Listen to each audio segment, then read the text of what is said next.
Olá, estamos iniciando o programa Realidades, Direitos Humanos e Cidadania, seu espaço privilegiado de críticas e debates sobre grandes temas sociais. Hoje a gente conversa sobre a questão das milícias e da criminalidade. E para isso a gente convidou aqui o Edilson Silva, que é ex-deputado estadual, e temos a presença também da Edna Jatobá, coordenadora executiva da ONG Gajop, que trabalha com assessoria jurídica a organizações populares. Sejam bem-vindos para a gente conversar sobre isso. Eu gostaria de perguntar para você sobre o que é o que representa essa expressão, né, milícias, e como também um pouco histórico, como é que surgiu isso? Bem, olá Marcelo, é uma satisfação estar aqui no seu programa, um programa importante que tem trazido grandes temas para a sociedade pernambucana debater. O termo milícia, ele só tem sentido de ser compreendido na medida em que a gente tenha poder público. Né? A milícia, ela aparece à margem do poder público, à margem do Estado. Então, são grupos armados, privados, e que, na atual conjuntura no Brasil, tomou uma dimensão bastante volumosa.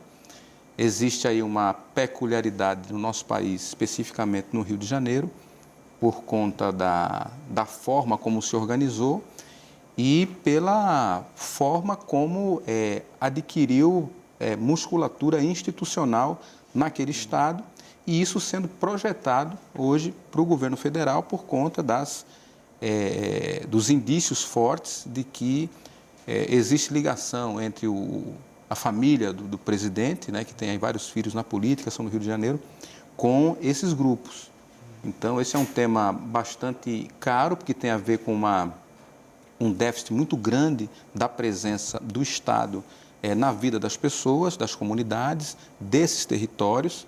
Nós temos aí estamos passando por um processo de transição de um Estado que era pretensamente social para um Estado penal, e nós, lamentavelmente, estamos hoje tendo um salto de qualidade, né, tanto na ética quanto na estética do que representa as milícias aqui no Brasil. Edna, o que seria isso? Vai falar um pouco também desse histórico, né? É interessante colocar que, embora seja um tema muito recorrente nos dias de hoje, já há algum tempo já tem essa mistura, né, das milícias com a política. A gente tinha um pouco antes, tinha só talvez a comparação ou a junção entre milícias e polícia, né? A gente acrescenta um a mais, que seria a política, mas isso não é uma novidade, né? Desde a década de 50 do século passado, já existiam políticos que se afirmavam justiceiros, né? Especialmente no Rio de Janeiro.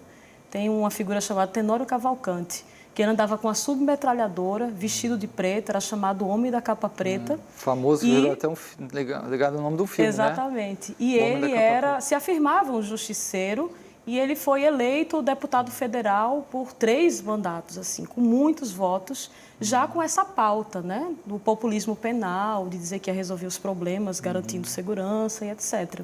Então, isso não é uma novidade, apesar da gente estar se deparando com esse tema com mais importância agora, né, mas isso já vem lá de trás. Então, e tem uma outra situação que quanto mais as pessoas elas são expostas à violência cotidianamente, mais elas tendem a aceitar essas soluções arbitrárias, violações de direitos humanos, sob a promessa de que a violência vai cessar, de que elas vão ter finalmente uma sensação de segurança. Então, essas milícias, eles geralmente são grupos que contam com a presença de agentes do Estado, seja na ativa, ou seja, já aposentados ou fora de serviço, né?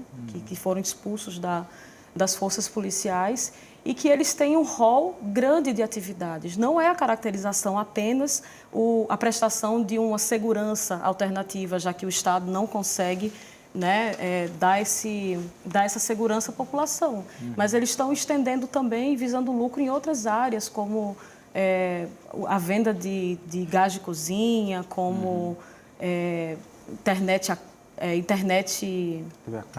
e TV a cabo, né, fornecimento de energia elétrica com ligações clandestinas, grilagem de terra. Mais recentemente, a gente viu o que aconteceu na zona oeste do Rio de Janeiro, né, a partir da construção ilegal e da locação e venda ilegal de imóveis a partir dessa estrutura, né, da milícia. Então, eles têm um rol grande de atividades.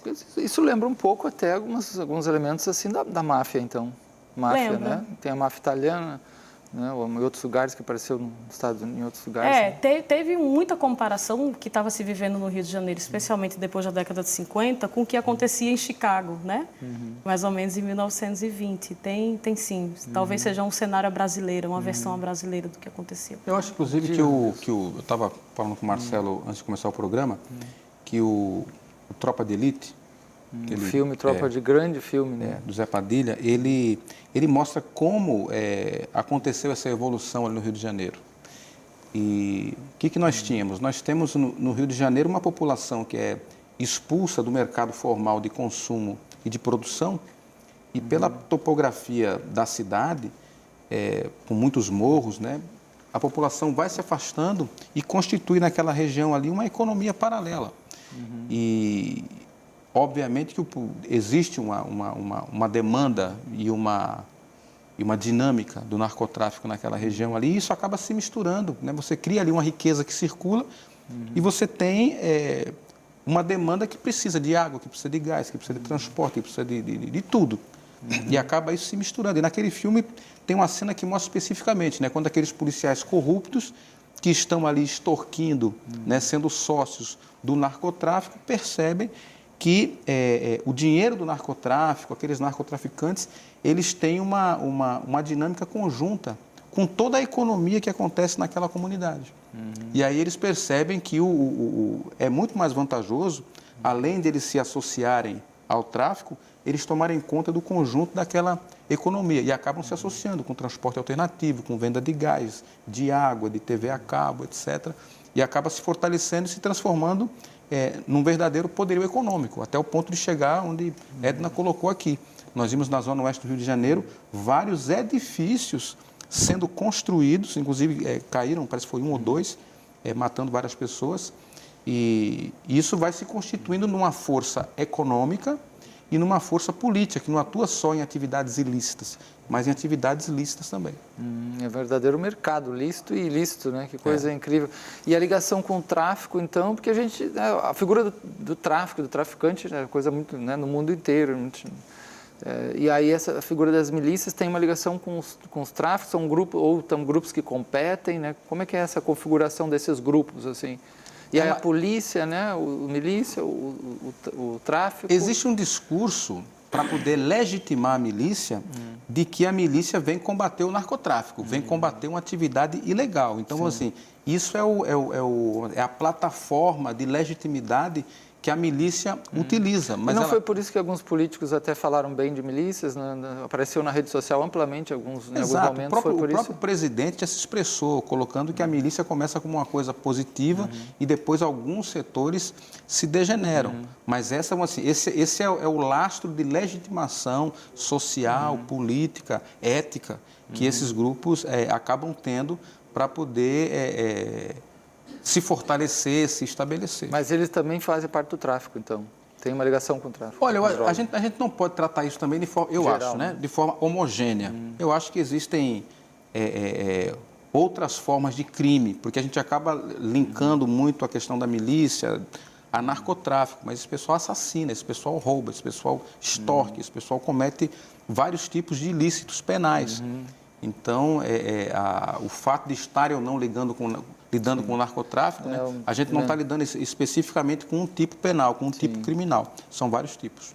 Edna, uma coisa sobre... E colocar também que a milícia se afirma a partir do discurso de que vai garantir uma segurança a determinado território, né? Vai conseguir restaurar a segurança, e a insegurança está muito vinculada, especialmente no discurso da mídia, à presença de narcotraficantes, né, naquele espaço, naquela comunidade. Então, tem esse discurso de que vai limpar, né, aquela comunidade, aquele espaço, aquele território. Então, só que eles fazem isso a partir de um discurso de coação também, de uso da força, né, de uso desproporcional da força e de um uso ilegítimo da força.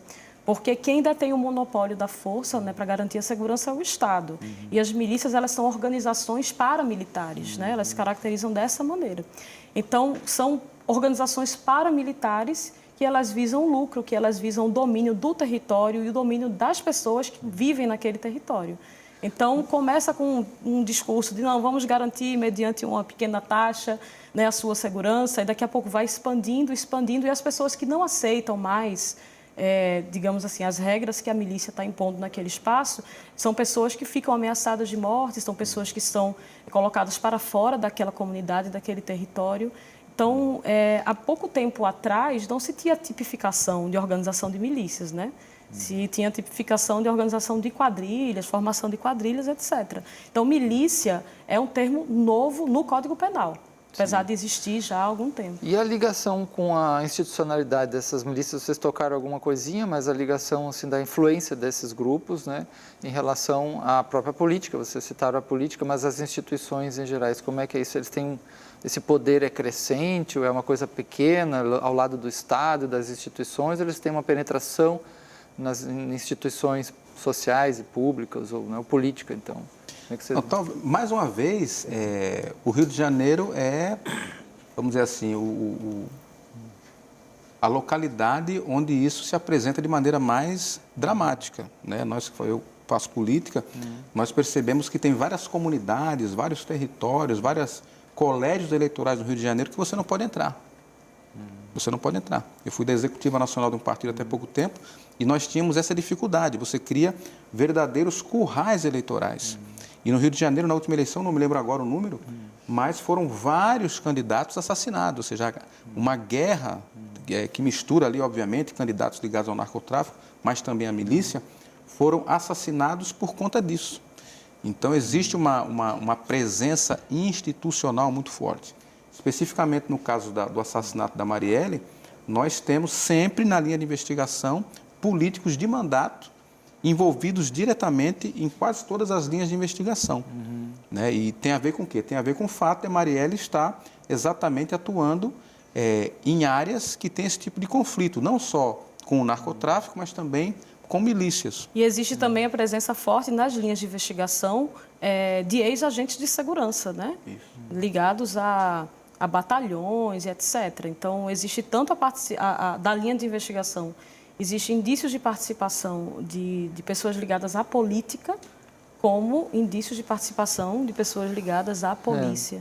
Vocês citaram, né, a figura de Marielle Franco, né, essa figura que era uma vereadora, né, e ela, com a morte dela, esse fato transcendeu o nosso país, chegou em vários né, lugares e foi uma coisa muito falada, até hoje é falado, né, com várias homenagens e também grupos de direitos e países tentando pressionar o Brasil para resolver esse crime, né? Então vamos falar um pouquinho disso, assim, dessa figura de Marielle Franco, quem era, a importância dela e essa questão desse assassinato.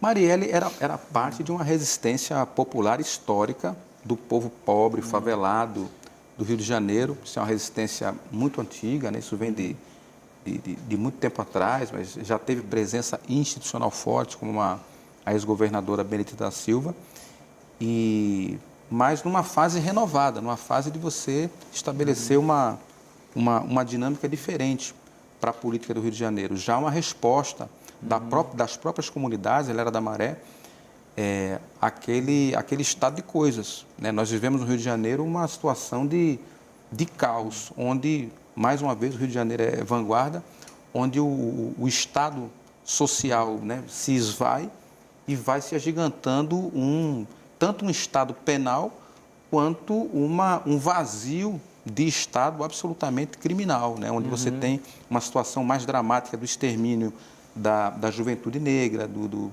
genocídio da nossa cultura. E Marielle representava muito isso. E ela representava, para além dessa resistência, ela carregava no corpo dela um conjunto de resistências. Ela era mulher, era negra, era lésbica.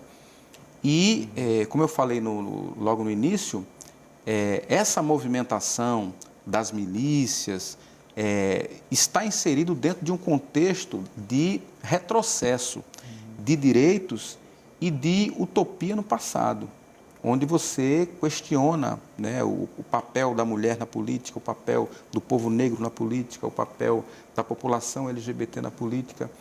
E então Marielle carregava um conjunto, ela era um alvo extremamente ampliado.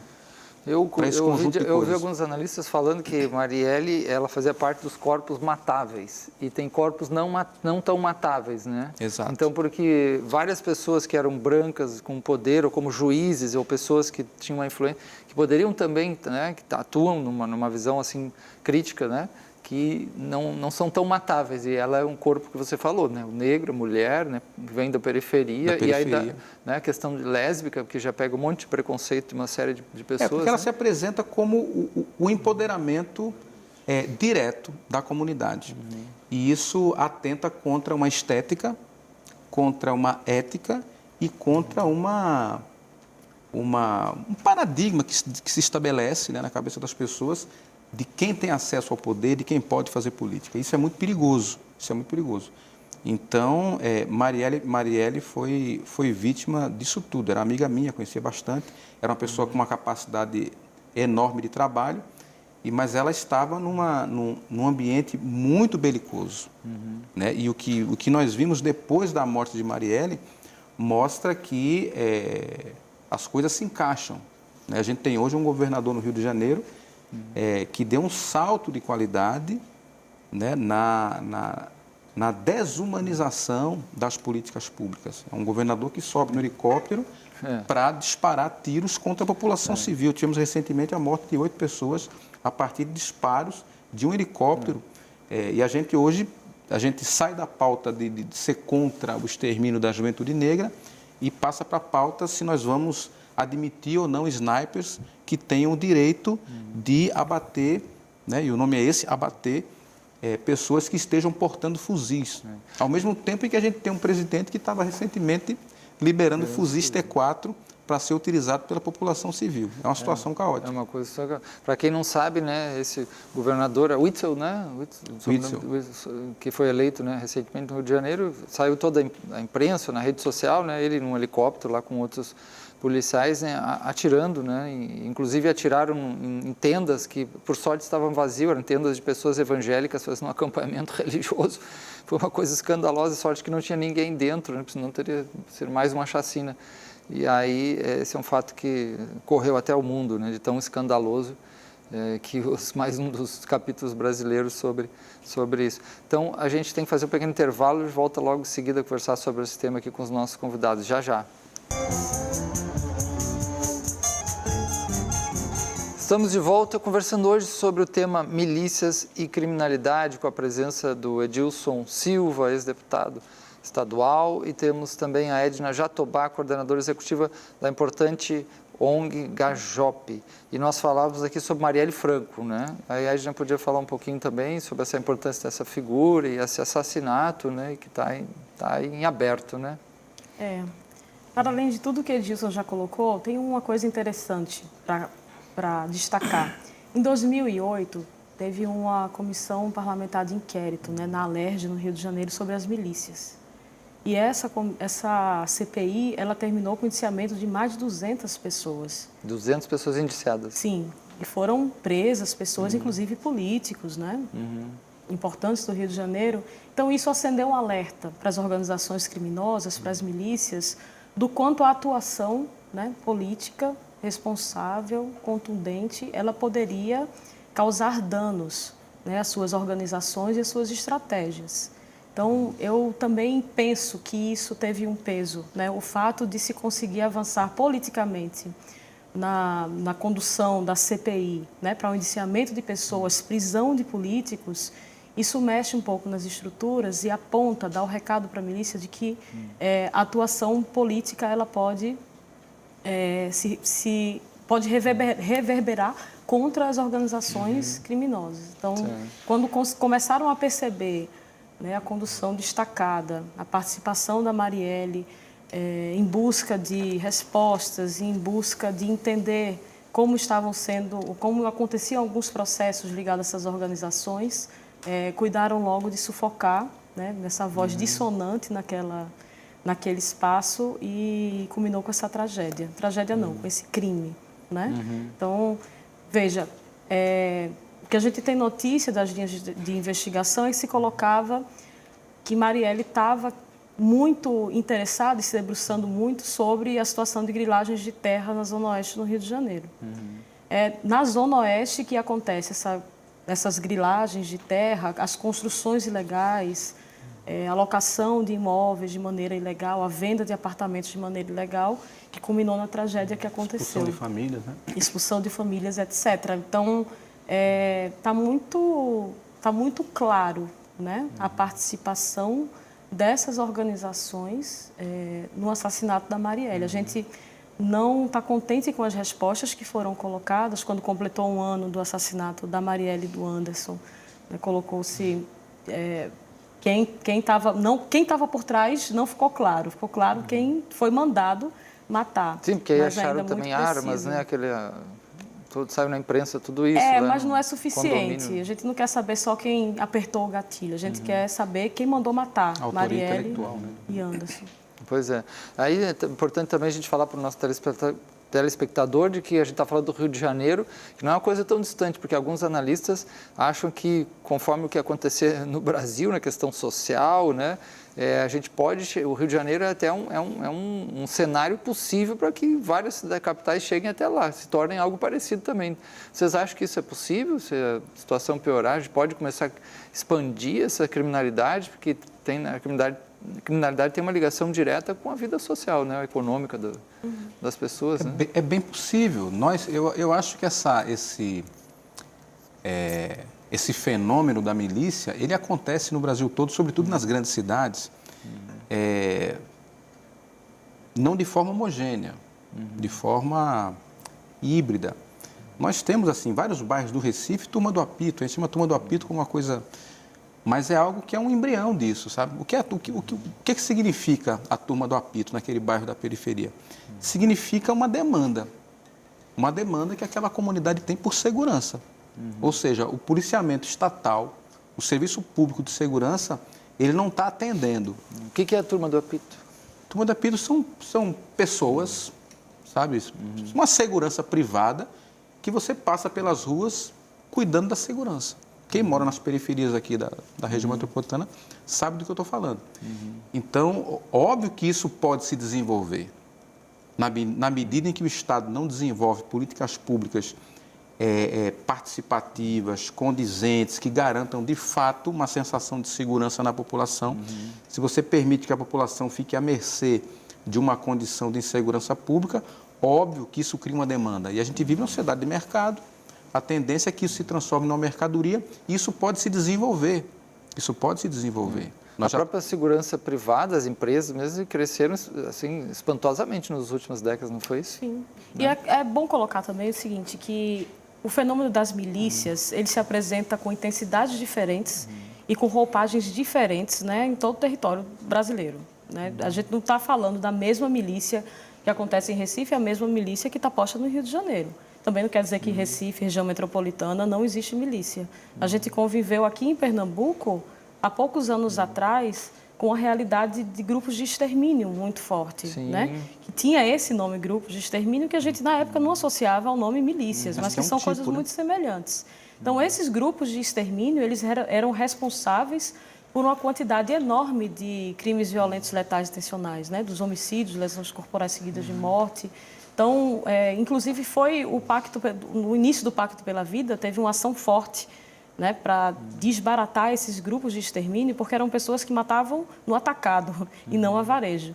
E isso foi responsável, em grande medida, por uma diminuição grande desses índices de violência letal, especialmente no início desse tipo de política pública. Então, a gente já conviveu aqui com outra intensidade e com outra roupagem com esse fenômeno.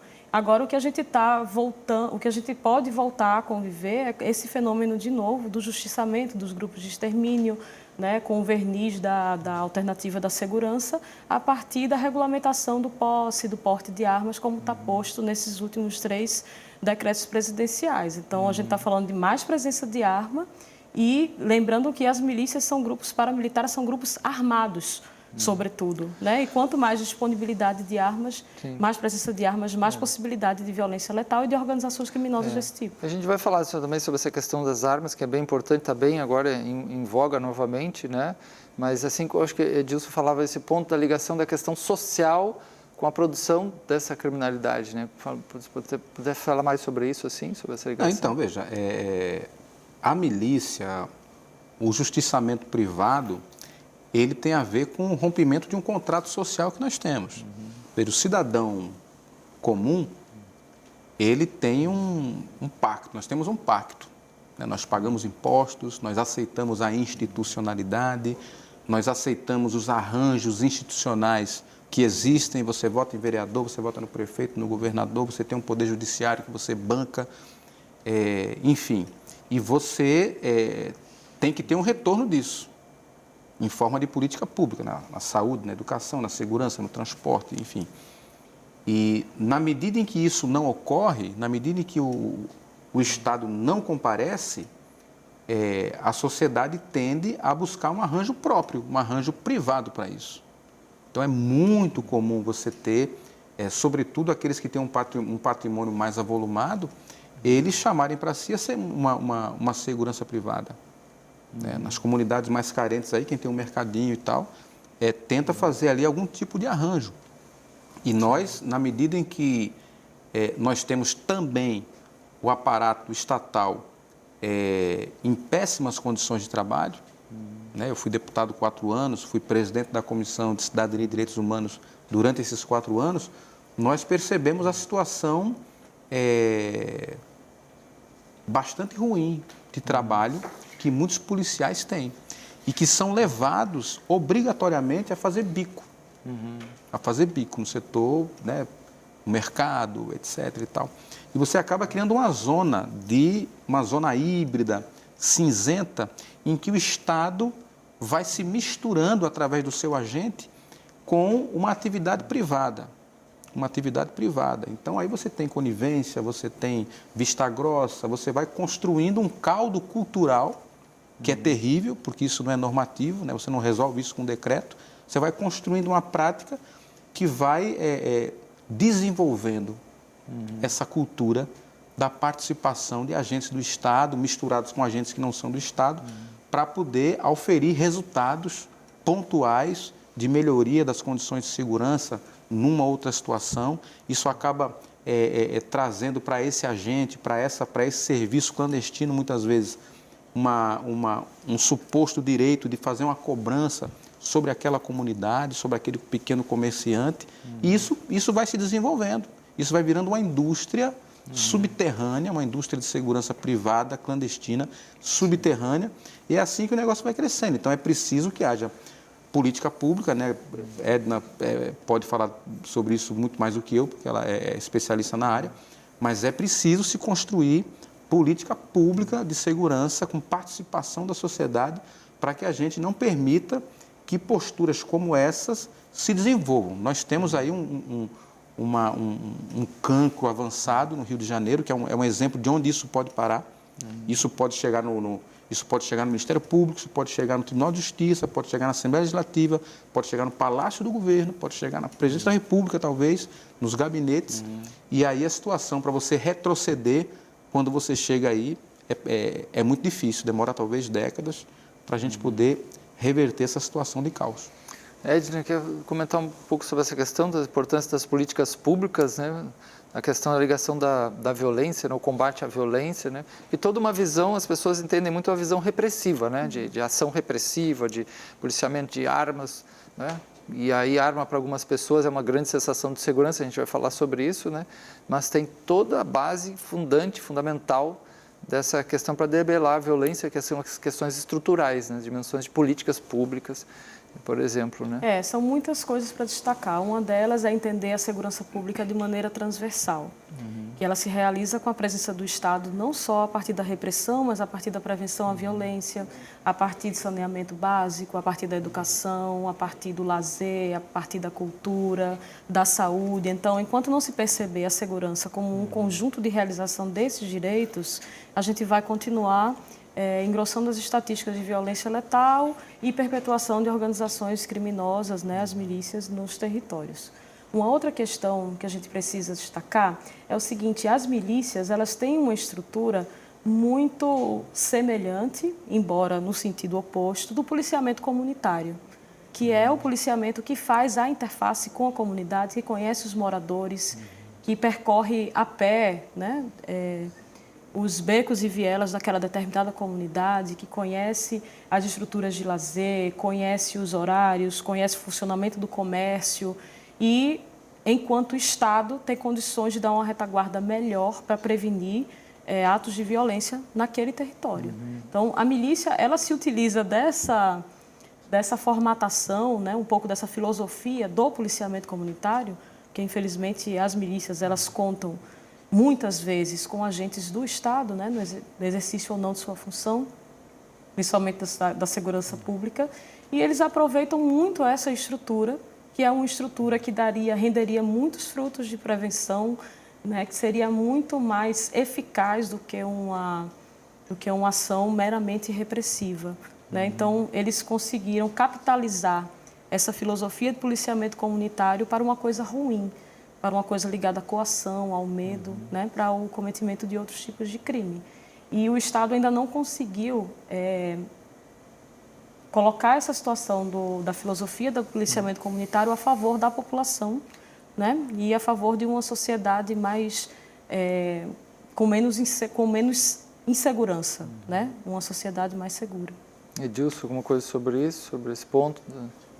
Veja, dizer que nós temos na sociedade brasileira, na sociedade mundial, um acúmulo muito grande de informação, de estudo, de pesquisa a respeito disso, né? O que nós precisamos efetivamente garantir que haja uma vontade política para que isso tem jeito, né? A sociedade não deve se desesperar como se isso fosse um nó que você não consegue desatar. Sim. Existe condição de resolver. Agora, nós precisamos partir de onde nós já estávamos para avançar, né? A dificuldade que nós que trabalhamos na pauta dos direitos humanos, na pauta da garantia dos direitos fundamentais, da dignidade da pessoa humana, é que nós estamos vivendo um período de retrocesso de direitos.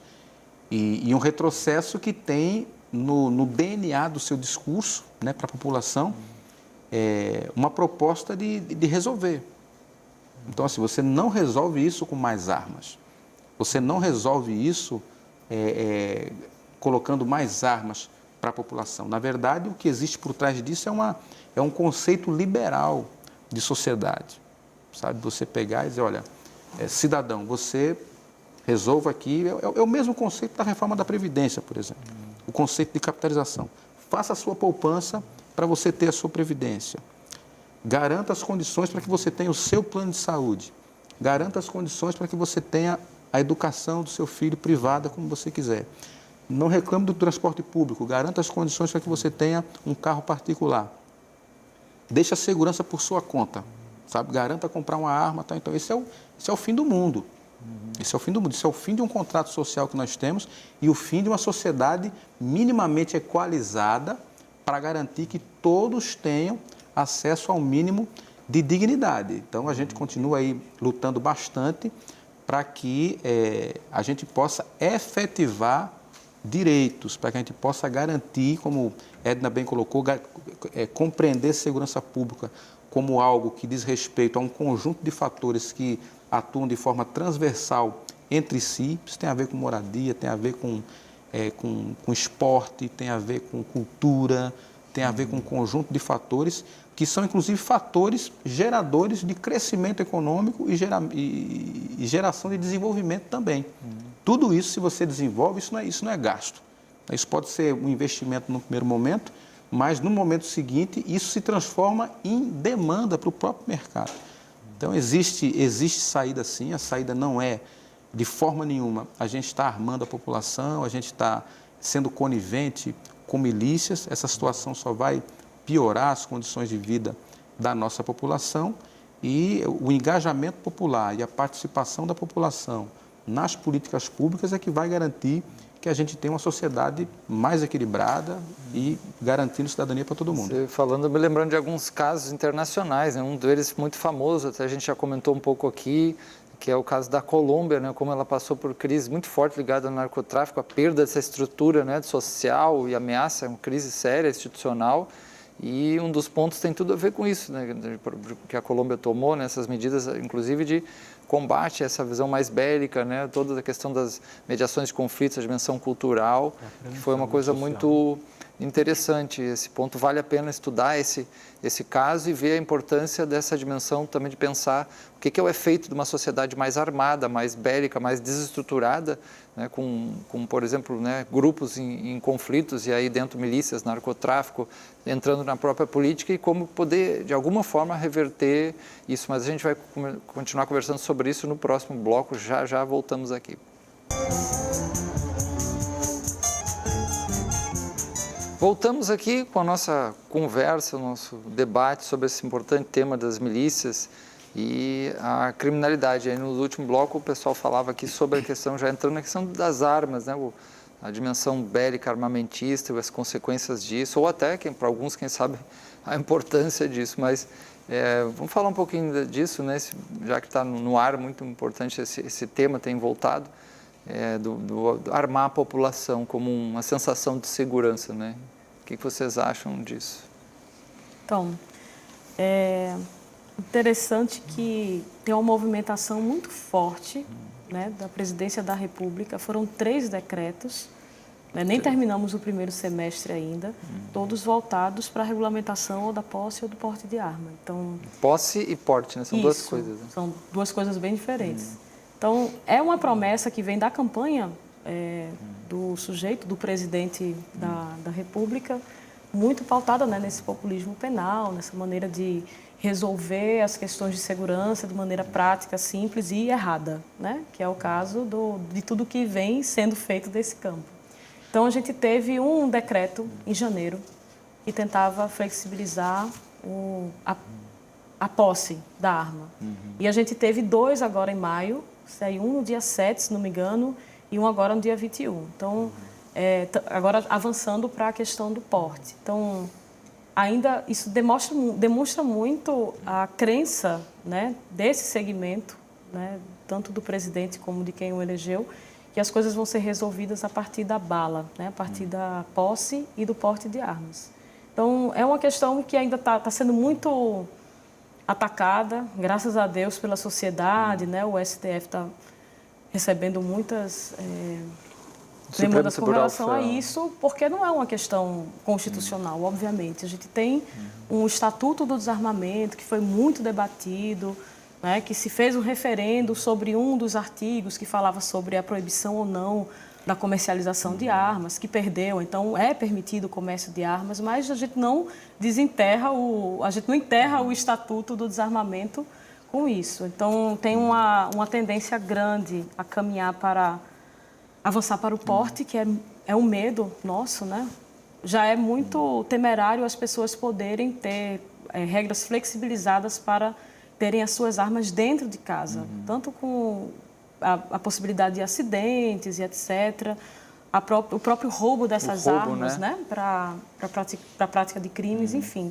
Mas agora a gente está convivendo com a realidade de porte de arma, né? A gente está falando agora de calibres e a gente estava no segundo decreto que estava falando sobre isso, que foi agora no 7 de maio, se não me engano, estava falando até de submetralhadora, de fuzil, aí faz um decreto, não é bem assim, mas a gente está vendo que não existe uma retaguarda no campo da prevenção, né, no nível federal, que se pense em segurança. A gente teve um pacote anticrime, né, pensado pelo ministro da Justiça, que é um pacote que joga a responsabilidade para o Legislativo, porque são projetos de lei, né, são um amontoado de projetos de lei que visam o endurecimento penal e etc. Então, a maneira como tem se conduzido essa discussão sobre segurança no âmbito federal é uma maneira que caminha para o fortalecimento das milícias, porque é a condição dessas organizações criminosas acessarem armas com mais facilidade. E se a gente caminha para a disponibilização de armas para a população, a gente parece que esquece que no ano passado mais de 60 mil pessoas morreram, né, foram assassinadas, e desse total cerca de 70% foi via arma de fogo. Então, 70% dos assassinatos é com arma de fogo. Em torno disso. Edilson, o que você avalia dessa situação, dessa ansiedade por algumas pessoas? Eu aqui, na minha visão, não acho que não seja a maioria da população brasileira que defende essa ampla posse e porte de armas. Não sei, teria que ver pesquisas sobre isso também, há poucas que eu vi, mas o que você...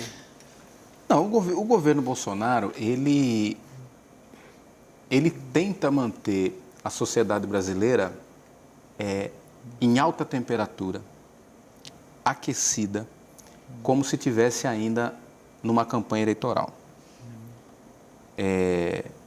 Esses decretos que a Edna falou sobre armas, eles mostram a forma errática e a forma impensada, desplanejada, como o governo está tratando essa questão.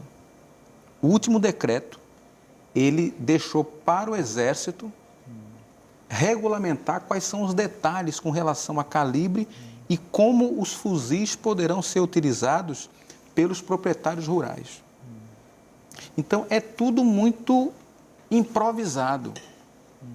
O fato de ele ter lançado aquele primeiro decreto, deixando margem para que o fuzil, o principal fuzil que a Taurus fabrica aqui no Brasil, que é o T4, fosse comprado por civis, gerou, na tarde em que o decreto foi compreendido, um aumento vertiginoso das ações da Taurus e um aumento de uma encomenda de 2.000 fuzis por civis. Por civis. Então, assim, não existe. Então, e o decreto, inicialmente, quando se falou inicialmente em liberar isso, era para clubes de tiro, eram para setores específicos. E o primeiro decreto saiu liberando para todo mundo, para jornalista, para político, para caminhoneiro, para conselheiro tutelar, para advogado, ou seja, é uma quantidade, assim... E se um desses perde a cabeça, como volta e meia acontece então, assim, com arma? Coisas básicas, por exemplo, aqui, né, o presidente vezes, da ANAC precisou se insurgir contra o decreto porque colocava para a ANAC se responsabilizar por um sujeito armado dentro de um avião. Então, assim, é de um amadorismo, é de uma irresponsabilidade, é de uma falta de planejamento impressionante. É como se a gente vivesse, né, um desgoverno nessa área.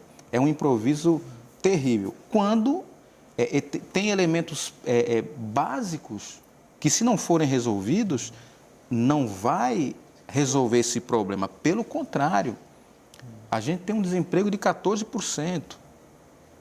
14%, que não cede. Paralelo a isso, nós tivemos aqui a prévia do PIB, menos 0,7%, um recuo em relação ao último trimestre de 2018. Ou seja, é essa população desempregada, desesperada, com a falta de crescimento econômico, que você vai armar essa população? Nós tivemos aí na última semana 2 casos, um de um ex-policial que entrou numa igreja aqui em Minas Gerais, né, assassinou a ex-namorada e matou mais 2 pessoas. Tivemos um caso de um colecionador de arma, lá em São Paulo, que matou de forma terrível e cruel, né, um morador de rua com 5 tiros. Teve um caso em Camaragibe também, né, sobre que então, entraram assim, e roubaram as armas e mataram o proprietário, tudo, e levaram as armas, sabiam que tinha arma, né? Exato. Então, veja, é a receita do caos. Então, quando você pega o conjunto da situação, essa reforma da Previdência que ele está tentando fazer, que vai permitir, se essa reforma passa do jeito que está, nós vamos intensificar o desespero. Por quê? Porque aquele salário mínimo, aquele BPC que está funcionando ali para aquela pessoa que está naquela cidadezinha, aquilo ali é que garante sabe, a renda daquele mercadinho naquela periferia. Isso é fazer circular. Eu não estou sendo socialista aqui, estou sendo um sujeito que está defendendo o mercado, que a gente tenha demanda para poder garantir a oferta, porque aquele óleozinho de soja que você compra naquela periferia ali no Ibura, ele foi produzido com óleo de soja que está sendo produzido pelo agronegócio, por uma indústria de plástico de São Paulo, que é quem produz aquela garrafa. Então, são essas coisas que a sociedade tem que discutir. Porque é isso que está na base da sociedade, isso que vai garantir que a gente possa discutir crime como crime, e não crime como um ato desesperado de uma sociedade que está absolutamente sem condições de sobreviver, não está sendo garantida a dignidade mínima. E qual é a medida que o presidente toma? Tome arma.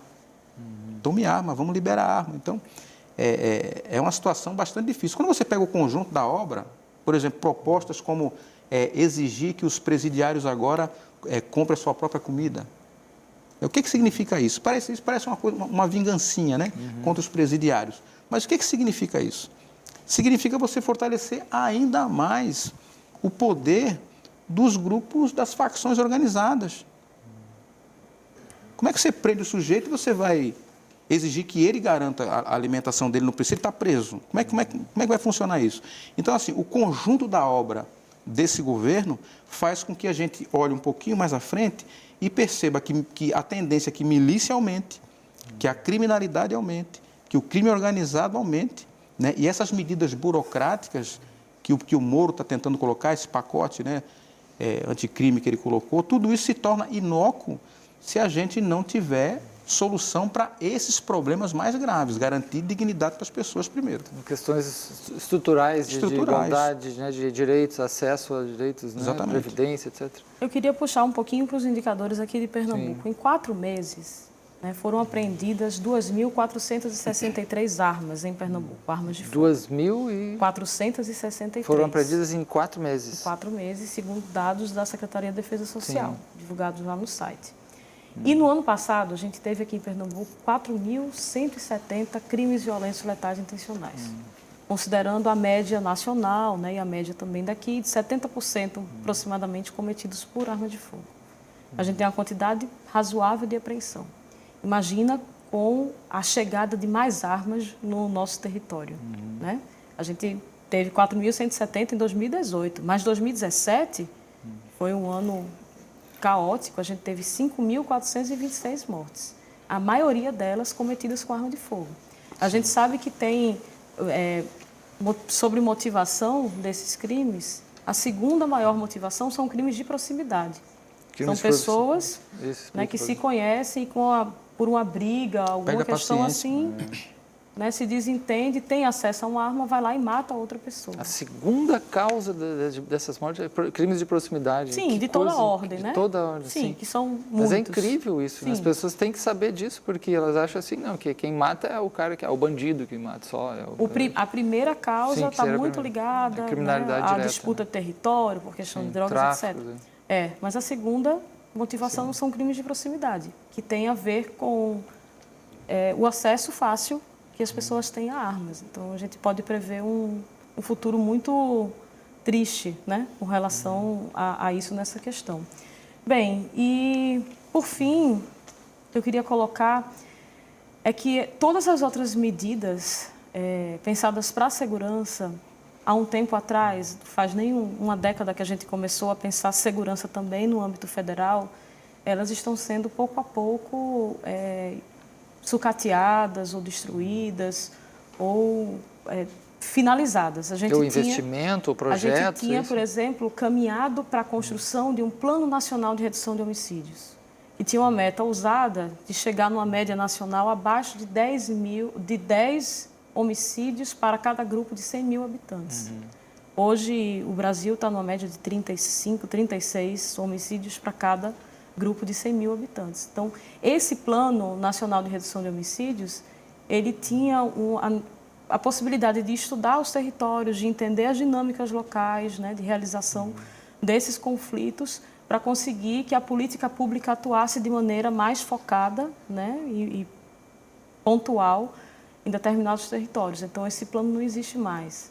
Em compensação, a gente tem a liberação, né, da posse, do porte de armas, porque a gente não está falando, não existe critério. Não se precisa mais comprovar a necessidade efetiva, né? Qualquer pessoa pode ir lá e ter uma arma. Então, a gente está indo na contramão do muito pouco que se construiu sobre segurança pública no aspecto federal. E isso, né, capilariza para os territórios, né, para o Nordeste, especialmente, que tem ali os seus altos índices. Sempre os estados do Nordeste, eles puxam os índices de crimes violentos letais adicionais. Edilson, o que vocês veem que seria possível num cenário desse se fazer para fortalecer isso que vocês estão ameaçados, né? Essa cidadania, essa organização social, de modo que como é que as pessoas, né, de alguma forma se organizarem aí dentro e, né, repensar a questão da segurança, como é que vocês veem coisas positivas que se possa fazer nesse aspecto, saídas alternativas, tanto políticas quanto da própria cidadania, das comunidades, né? Exemplos que existam positivos nesse aspecto, que possam ajudar a combater, diminuir a violência, né? Pernambuco, né, acho que a Edna pode complementar depois com mais propriedade que eu, porque ela entende muito mais do assunto. Mas Pernambuco ergueu um conjunto de propostas que se convencionou chamar de Pacto pela Vida. E se fez um esforço de observar experiências externas, analisar a situação local, procurar construir caminhos, né? E ali eu acho que parte daquilo que foi pensado e proposto continua atual, como método. E tem duas questões que eu acho que são três, que são muito importantes, que a gente não pode perder de vista. Tem todo o aspecto da repressão, que tem a ver com aquilo que está acontecendo ali a quente, que a sociedade quer resposta, né? O número de homicídios tem que reduzir, etc. O papel direto da polícia, assim, da segurança. Mas né? A gente precisa compreender, quantificar e qualificar a criminalidade, né? E isso tem a ver com você dotar as polícias e os setores de inteligência com o máximo de estatística para que a gente possa ter mais efetividade nas políticas públicas. E isso, lamentavelmente, a gente chegou a avançar um pouco em Pernambuco e depois retrocedeu.